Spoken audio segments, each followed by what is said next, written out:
दोस्तों, एक गांव में खेत के समीप हुई एक ऐसी घटना सामने आई है जिसे सुनकर हर कोई दंग रह गया। दोस्तों, आप यकीन नहीं करोगे कि क्या सच में ऐसा भी कुछ हो सकता है। दोस्तों, राजस्थान के छोटे से गांव में खेत के समीप एक कुएं में इच्छाधारी नाग और नागिन का जोड़ा रहा करता था। एक रात्रि की बात है जब इच्छाधारी नागिन अपना रूप बदलकर चांदपुर गांव में यूं ही भ्रमण के लिए निकली थी और कुएं के पास उस समय इच्छाधारी नाग सो रहा था। उस समय वहाँ बहुत अंधेरा था। अर्जुन और मंगल नाम के दो किसान अपने खेत का सारा काम निपटाकर उसी कुएं के पास से गुजर रहे थे। ऐसे में अंधेरे में भूलवश अर्जुन और मंगल का एक पैर इच्छाधारी नाग के फन पर रख गया। इसके बाद जैसे ही इच्छाधारी सांप ने अर्जुन और मंगल को काटना चाहा, पीछे से मंगल ने ये देख लिया और अपनी कुल्हाड़ी से उसने उस इच्छाधारी नाग की हत्या कर दी।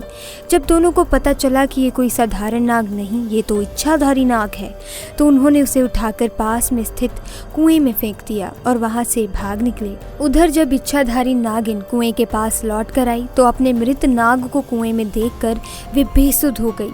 नाग की आंखों में उसने कातिलों को देख लिया था। उसके दिमाग में बस एक ही शब्द चल रहा था, बदला।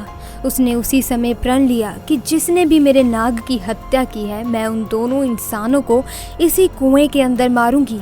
ऐसे में उसने बहुत सालों तक उसी कुएं में रहकर अपने नाग के कातिलों का इंतजार किया, परंतु अर्जुन और मंगल ने उस घटना के बाद से उस स्थान से निकलना ही बंद कर दिया।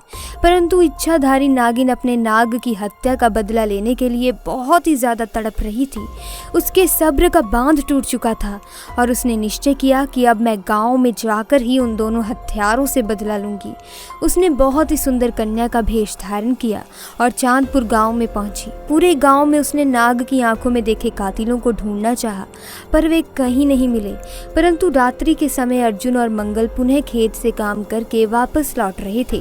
तभी उनकी इच्छाधारी नागिन पर नजर पड़ गई। उस समय उसने बहुत ही सुंदर कन्या का रूप भी धारण कर रखा था और वे अपनी सुंदरता से अर्जुन और मंगल को लुभाने लगी। वे दोनों उसकी सुंदरता पर मोहित हो चुके थे। ऐसे में उस लड़की ने कहा कि आओ, मैं तुम्हें स्वर्ग की सैर कराती हूँ। वे दोनों बेसुध हो गए और उसके पीछे पीछे जाने लगे। उसकी लड़की की सुंदरता में इतने मोहित हो चुके थे कि उन्हें समझ ही नहीं आ रहा था कि वे दोनों उसी स्थान पर जा रहे हैं जहाँ पर उन दोनों ने नाग की हत्या की थी। अब वे इच्छाधारी नाग इन दोनों को लेकर उसी कुएं के पास आ गई और अपना भयंकर और विशाल रूप दोनों को दिखाया, जिसे देखकर दोनों के पसीने छूट गए और डर के मारे कांपने लगे। इच्छाधारी नागिन ने उन्हें अपना पक्ष रखने का मौका भी नहीं दिया कि भूलवश उनसे नाग की हत्या हुई थी और नागिन ने उन्हें डस डस कर दोनों को मारकर अपने नाग का बदला लिया और अपने प्रण अनुसार दोनों के शव को उसने उसी कुएं में फेंक दिया जिस कुएं में उन्होंने उसके नाग को फेंका था, और वे पुनः उस कुएं के आसपास ही रहने लगी। दोस्तों, आप भी इस बात का विशेष ध्यान रखिएगा कि किसी भी प्रकार से आप जाने अनजाने में किसी भी नाग नागिन को चोट ना पहुंचाएं, क्योंकि हमारी एक गलती हमारे ऊपर बहुत भारी पड़ सकती है। नाग हो या नागिन, ये सब महादेव के गहने हैं। हमारा कार्य है कि हम महादेव की भक्ति करें, उन्हीं के साथ ही हम इनकी पूजा अर्चना करें, ना कि उन्हें चोट पहुंचाएं।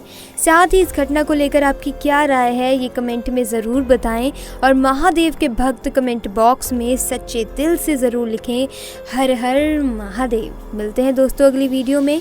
वीडियो अच्छी लगी वीडियो को लाइक और चैनल को सब्सक्राइब करना ना भूलें।